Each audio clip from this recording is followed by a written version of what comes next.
নমস্কাৰ Assam news any টাইমৰ প্ৰত্যেকগৰাকী দৰ্শকলৈ স্বাগতম জনাইছো। আপোনালোকে চাই আছে আসাম নিউজ এনি টাইম। শিলাপথাৰৰ হাৰথী স্বেচ্ছাসেৱী সংস্থাৰ সৌজন্যত চিচিবৰ গাঁৱত আঁঠুৱা বিতৰণ। ধেমাজি জিলাৰ শিলাপথাৰ চিচিবৰ গাঁও ৰাজচক্ৰৰ অন্তৰ্গত বিভিন্ন স্থানত দৰিদ্ৰ লোকৰ মাজত হাৰথী নামৰ স্বেচ্ছাসেৱী সংস্থাটোৰ সৌজন্যত আঁঠুৱা বিতৰণ কৰা হয়। যেহেতু গৰম দিন আহি আছে আৰু এই গৰম দিনত মহৰ সংখ্যা বৃদ্ধি হয়, ফলত মেলেৰিয়া, ডেংগু এনেধৰণৰ বেমাৰ আজাৰ বেছিকৈ হোৱা আমি দেখি পাওঁ।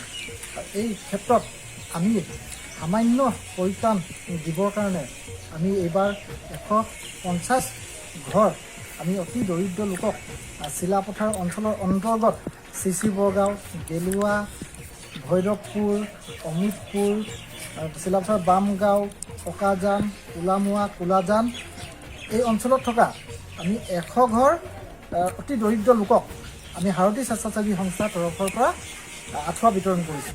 গ্ৰীষ্মৰ আগমনৰ প্ৰাক্ষণত মহৰ কামোৰাৰ লগে লগে বিভিন্ন বেমাৰৰ প্ৰাদুৰ্ভাৱৰ প্ৰতি লক্ষ্য ৰাখি সংস্থাটোৱে দৰিদ্ৰ লোকৰ মাজত একোখনকৈ আঁঠুৱা দিয়াৰ ব্যৱস্থা গ্ৰহণ কৰে।